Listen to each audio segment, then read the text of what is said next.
Pourquoi faut-il faire attention quand on achète ce genre de produit? Il est très important, j'avais déjà fait une vidéo sur le DJI Osmo Pocket 2 qui était une version très simpliste de faire des vlogs, de faire des vidéos en extérieur ou même en intérieur pour voilà, avoir une sorte de caméra embarquée qui est stabilisée et qui vous permet tout ça de rentrer dans une poche. Et bien ils ont sorti une autre version plus récente et forcément de meilleure qualité avec plein de points positifs et aussi un petit bémol que je vous raconterai dans cette fin de vidéo. Donc n'hésitez pas à rester sur la totalité de vidéo. Je vais faire simple, ça va durer 5-7 minutes cette vidéo parce qu'en vrai il n'y aura pas forcément beaucoup de choses à dire, même si ce n'est quand même que la version est pour moi mieux que la DJI Osmo Pocket 2.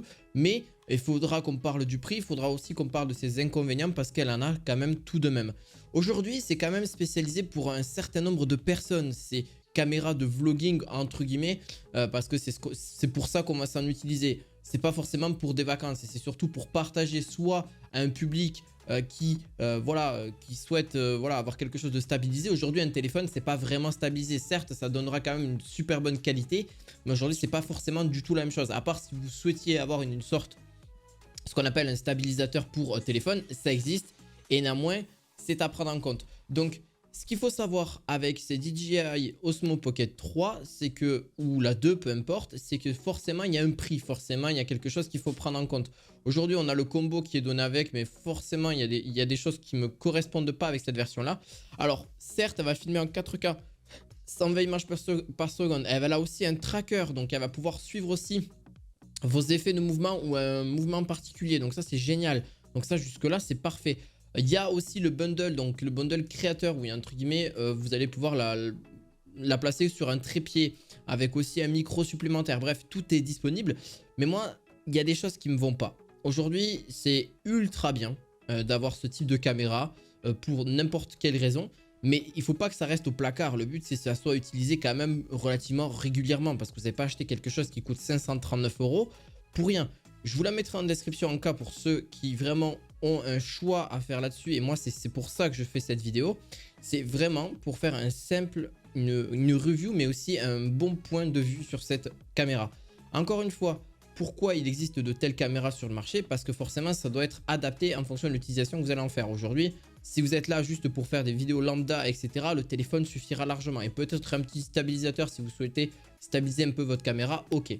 Là, ce type de marché-là, c'est vraiment pour ceux qui souhaitent avoir entre guillemets, une image plus développée et de meilleure qualité. Alors, c'est vraiment pas fait pour de la photographie, mais surtout pour de la vidéo en général. Même de nuit, ça se débrouille super bien.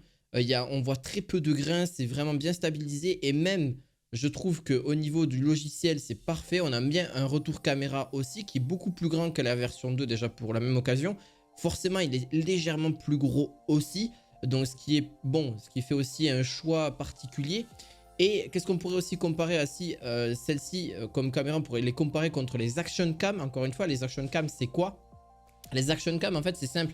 C'est les GoPro, etc. Et sur ces GoPro, même à l'heure d'aujourd'hui, certes, elles sont stabilisées numériquement, mais elles ne sont pas stabilisées avec le stabilisateur que vous avez là. Mais par contre, l'avantage qu'on a, c'est que c'est plug and play aussi. Donc, vous pouvez mettre des micros, vous pouvez mettre plein de choses. Alors que sur cette version-là, ça va être plus compliqué et puis ça coûte relativement cher. Il y a plein de choses à prendre en compte que je pense que c'est normal que vous n'avez pas forcément envie de vous appuyer sur ce type de caméra. Même si on a un design quand même tout particulier qui est assez petit, qui se met facilement, qui se range très facilement. Encore une fois, c'est pas très grand, ça tient dans une paume de main. Donc c'est très facile, c'est un format de poche. Et en plus de ça, avec les qualités qu'on peut avoir, c'est génial. Encore une fois, au niveau du stockage, ça reste ultra correct, mais néanmoins quand même, il y a une réelle différence avec certaines caméras. Je dis pas que ces caméras-là sont pas faites pour tout le monde. Certes, c'est fait pour des personnes qui souhaitent, même qui sont pas forcément expérimentées et qui souhaitent passer à l'action et qui veulent pas forcément que leur téléphone, parce qu'aujourd'hui, si tu reçois un appel, etc., et que tu es en train de filmer, etc., c'est vrai que c'est largement plus simple d'avoir une caméra qui ne sert que pas ça et qui ne sert pas que avec le téléphone. Parce qu'aujourd'hui, avec le téléphone, c'est vrai qu'on a tendance à recevoir des notifications, on a tendance à recevoir plein de trucs. Alors c'est vrai que si tu veux te détacher un petit peu ce format de caméra et avoir un retour caméra tout petit, c'est génial. Voilà, ça prend pas forcément beaucoup de place là-dessus. Mon point négatif, vous l'avez compris, je vous l'ai dit, c'est pour moi, c'est une utilisation vraiment spécifique que pour les vlogs ou pour des personnes qui veulent filmer en général d'une meilleure qualité qu'un smartphone, même si aujourd'hui avec un iPhone de dernière génération, on y arrive très bien. Pareil avec des Samsung, etc. ou même d'autres smartphones. Donc, l'équivalent où là où en fait on s'y prête le plus au niveau d'un très bon argument, c'est que c'est stabilisé. Voilà. C'est vraiment la stabilisation et le côté logiciel qui est assez facile, assez simpliste. Mais par exemple, pour accrocher un micro, pour machin, tout ça, c'est beaucoup plus compliqué. Donc, il faudra soit faire par un caméra, soit avoir un micro-cravate qui est connecté à votre smartphone ou des appareils nécessaires qui sont faits pour, si vous souhaitez vous enregistrer, etc. Donc, il faudra après raccorder au montage, etc. Alors qu'aujourd'hui, avec un smartphone, tu peux très bien avoir tout ça. Tu peux avoir l'image stabilisée avec un stabilisateur. Tu peux avoir le micro qui est raccordé à ton téléphone. Tout ça en passant tout simplement par l'USB-C et avoir juste la qualité caméra. Et puis même, tu peux avoir aujourd'hui avec Samsung la capacité, ou même Apple, de te filmer en une caméra externe et une caméra interne. Donc on peut discuter en temps réel. Donc aujourd'hui, est-ce que ça vaut le coup d'avoir ce type de caméra ? Moi, à la fois oui, à la fois non. Ça dépend de ce que vous recherchez encore à l'actuel.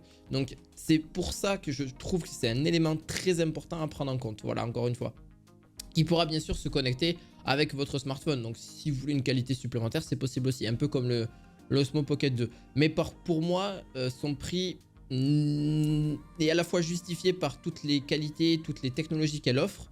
Mais à la fois, je trouve que c'est pas justifié parce que ça dépend de l'utilisation, encore une fois. Et ça dépend encore au type de personne qui va vraiment s'apprêter à ça. Voilà, c'est juste une simple remarque, mais pour moi 777 € pour offrir plus d'accessoires, alors qu'ils auraient très bien pu l'offrir avec 539 €. Voilà, encore une fois, c'est sûrement que vous allez payer la marque et pas forcément tout ce qu'il y a derrière. Voilà, c'est mon avis, mais je vous la recommande quand même, mais pour une utilisation vraiment particulière.